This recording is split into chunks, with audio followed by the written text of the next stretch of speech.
अस्सलाम वालेकुम twelfth class, कैसे हैं आप? उम्मीद है खैरियत से होंगे। स्टूडेंट्स, आज हम बायोलॉजी चैप्टर नंबर 13 का एक्सरसाइज वाले क्वेश्चन स्टार्ट कर रहे हैं। ठीक है, बच्चों की बहुत ज़्यादा डिमांड आ रही थी कि मैम हमें एक्सरसाइज वाले क्वेश्चन पहले करवा दें। मैंने इसका एक लेक्चर दे दिया टॉपिक वाइज वाला, वो अगर आप लोगों ने नहीं देखा टॉपिक 1 का, वो आप लोग देख लें।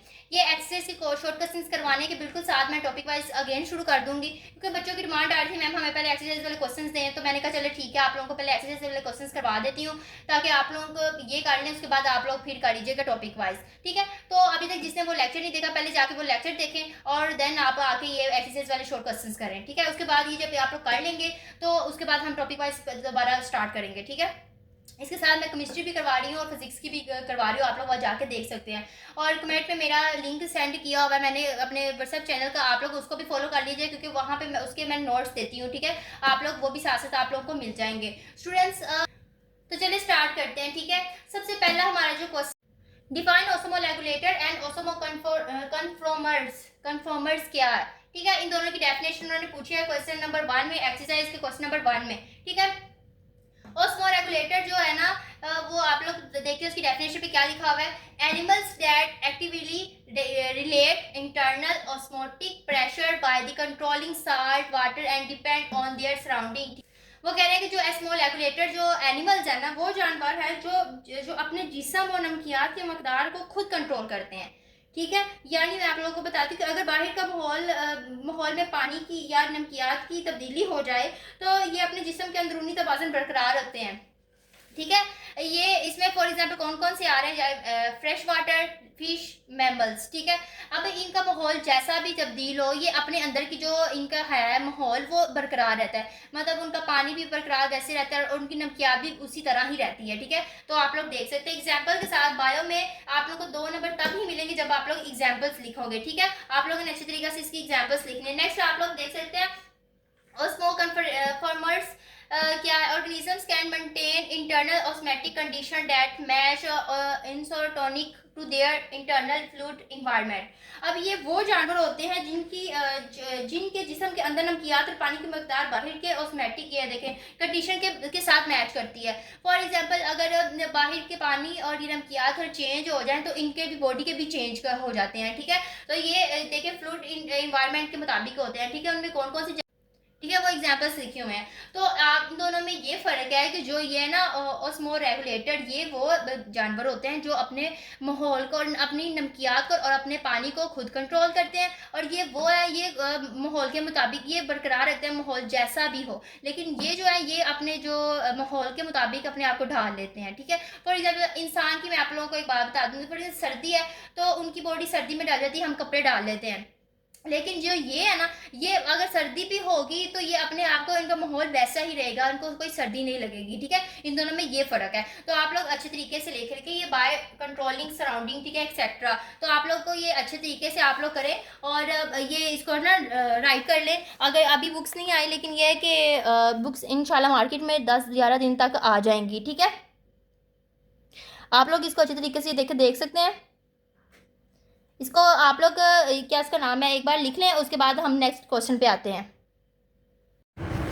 स्टूडेंट्स, नेक्स्ट क्वेश्चन देख सकते हैं आप लोग, question number 2, define thermo regulator and example it's need. ठीक है, अब ये पूछ रहा है कि इसकी एग्जाम्पल दैट इट्स नीड किस तरह है। ठीक है, thermoregulation the process by which an organism maintains it internal core body temperature within and optional troll, ये देखें TOLERABL, ट्रोलेबल लिखा हुआ है। ठीक है, ये लाइट पड़ रही है इसलिए यहाँ पे नज़र नहीं आ रहा, मैं स्पेलिंग बोल दी है, रेंज।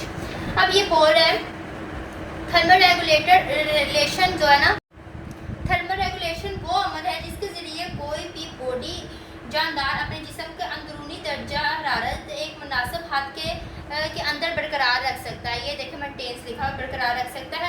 टेम्परेचर चाहे बाहर जैसा भी हो, ठीक है, यहाँ पे नज़र आ रहा है कि टेम्परेचर चाहे बाहर जैसा भी हो, गर्म हो सर्द हो, वो अपने आप का जो अंदरूनी हिस्सा ना वो मेंटेन रखता है। ठीक है, ये थर्मल रेगुलेशन कह रहा है। अब नीचे लिखा हुआ है नीड्स फॉर थर्मल रेगुलेशंस, कि किस चीज़ की नीड होती है, ज़रूरत होती है थर्मल रेगुलेशंस को। ठीक है, मैं कैमरा थोड़ा सा नीचे कर देती हूँ ताकि आप लोगों को नज़र आ। ठीक है, inactivity due to low temperature in short cell reaction. ठीक है, अब वो ये कह रहे हैं कि किस चीज़ की नीड होती है हमारे जिस्म में, मैं आप लोगों को बताती हूँ। हमारे जिस्म में बहुत एंजाइम होते हैं, ठीक है, बहुत ज़्यादा एंजाइम होते हैं, ठीक है, जिसके जो जिस्म के तमाम काम को अंजाम देते हैं, ठीक है, इंसानी भी और जानदार के भी। हमारे अगर जिस्म का दर्जा हरारत बहुत ज़्यादा बढ़ जाए तो इंजाइम, यानी जो इंजाइम यहाँ पे लिखा हुआ है आप लोग को नज़र आ रहा है कि इंजाइम डीनेचुरेशन हो जाते हैं, मतलब ये ख़राब हो जाते हैं और कोई काम सही से नहीं करते, ठीक है। अगर जिस्म का दर्जा हरारत बहुत कम हो जाए तो इंजाइम इनएक्टिविटी, ये देखें, इनएक्टिविटी हो जाते हैं, यानी इनकी रफ्तार बहुत ज़्यादा सुस्त हो जाती है, ठीक है। इसलिए थर्मल रेगुलेशन ज़रूरी है कि ताकि जिस्म के दर्जा हरारत नॉर्मल रहे और एंजाइम सही से काम करें और जिस्म के तमाम सेलुलर, वो देखें लास्ट पे लिखा हुआ है, सेलुलर रिएक्शन जो है ना वो सही से काम करें। तो इसमें ये कह रहा है कि जो थर्मल रेगुलेशन है वो जानवर का अंदरूनी जिस्म जो अपने आप को, अपने अंदरूनी जिस्म में जो अपने आप का जो टेम्परेचर है वो नॉर्मल रखते हैं, बरकरार रखते हैं, चाहे भाई गर्मी हो सर्दी हो, उनका वही रहता है, ठीक है।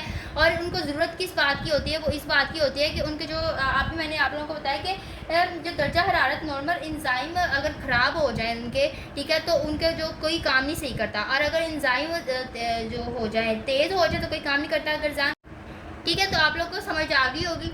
और नीड फॉर रेगुलेशन का मतलब यह है कि वो प्रोटेक्ट्स मेटाबॉलिक एंजाइम, वो कह रहे हैं कि जो जब उनका टेम्परेचर हाई हो जाता है तो उनका रीनेचुरेशन हो जाती है, मतलब उनका जो मेटाबॉलिक एंजाइम है ना वो ख़राब हो जाता है, सही से काम नहीं करता।